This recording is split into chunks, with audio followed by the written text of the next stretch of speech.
Okay, this tutorial was made mainly for the people that came to the GENCoN convention in Indianapolis 2008.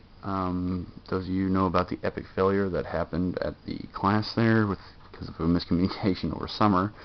So in order to make up for it, or at least try to, that's what this tutorial is about. I was going to do the 3D thing, but I figured it'd be a little bit easier and easier to convey the information by doing it with a video. That way I can just turn around the angles, and then if I can't see it, I know that you guys can't, so there we go. When you're working on it, or when you get a good length of it, you'll see this pattern. When you get finished, it'll look pretty much like this, except it'll be longer, shorter, whatever you want. So, kind of looks like a little snake. Kind of nice. To start out, and when I'm working on this, you're going to find it a little bit easier than what we were trying to teach you in class, because one ring at a time is actually pretty annoying. We figured out it should be easier, but this is going to be a little bit easier. So, just like we start out in the class, you're going to take 3 closed rings and an open ring. I lay my rings out like this, so it's easier to grab and go. Like, you can put your closed rings in a pile and then separate out the open rings. It'll just make it a little bit easier to deal with. So, close that, just like we went over in class and everything. At least that part. If nothing else, you'd like to learn that. You're going to want to fan out the rings so that the 3 rings lay to the right in this direction. The reason why you want to do that is because instead of like going through you're turning the 1, and this is where it's a little bit different, and then going totally diverge, where this is actually going to turn out to be a successful, hopefully.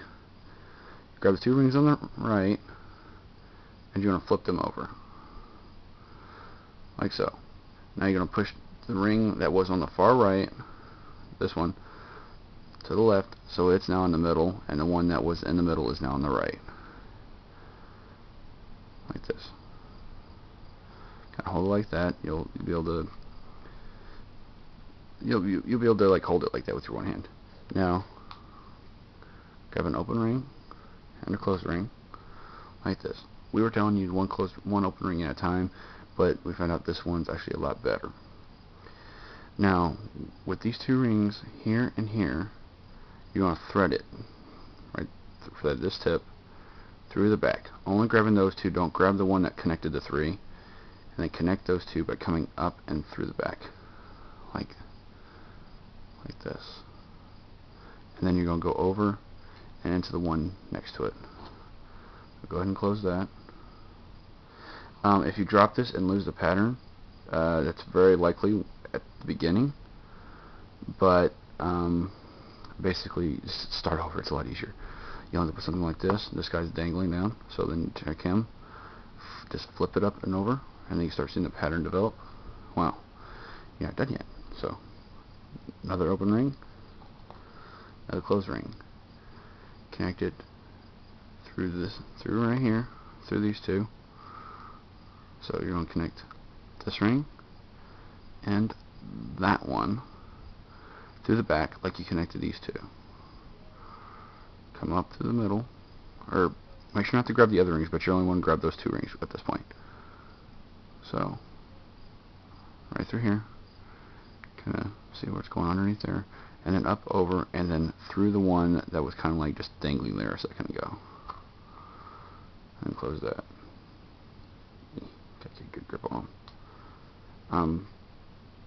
I'm using aluminum rings, which is different than what you guys had, but I figured it'd be a little bit easier to show you, and then keep taking it apart and put it back together if things messed up what I'm trying to show you. Okay.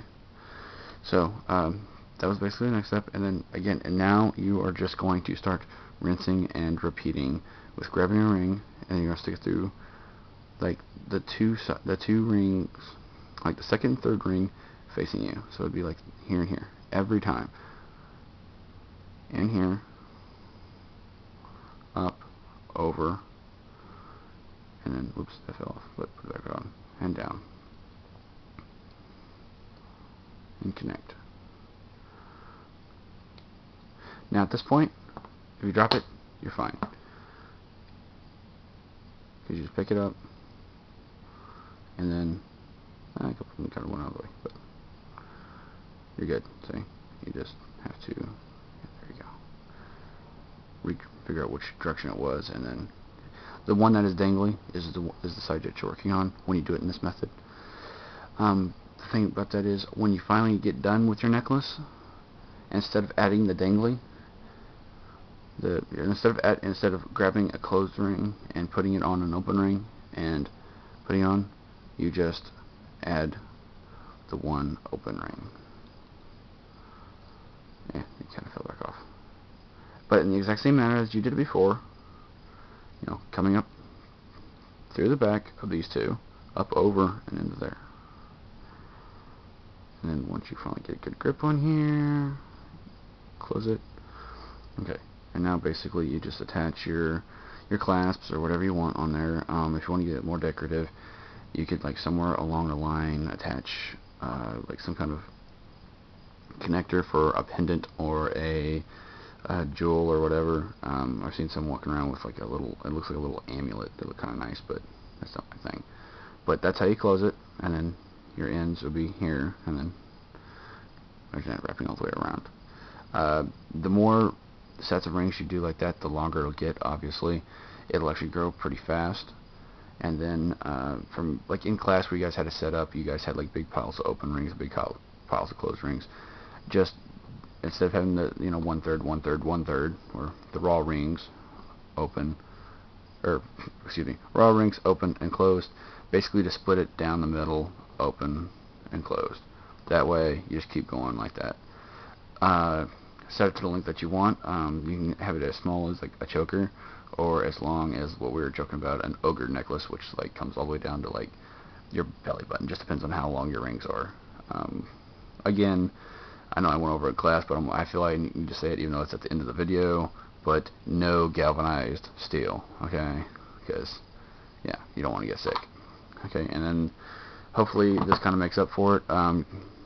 We're going to be emailing you guys the link for this. If you guys have any other questions, go ahead and email us back with that because you'll have our contact information then. I'm not putting it on here because, yeah, we'll probably get harassed or something. So, you know, like, hey, there's better guides online. Well, yeah, but, you know, or you can buy it on at the store. It's a lot cheaper. Well, yeah, but this is about the craft. It's not about the price of stuff, because this actually would cost more than that. So anyway, I hope you found this informative, and I hope it made up for a little bit of the problems we had. In case you want to know whose voice this is, it's the big goober that caused most of the problems with the Santa hat. Again, apologize for all that. So have a good day, and hopefully see you back at next year's con, where we have things a little bit more coordinated. Okay, peace out.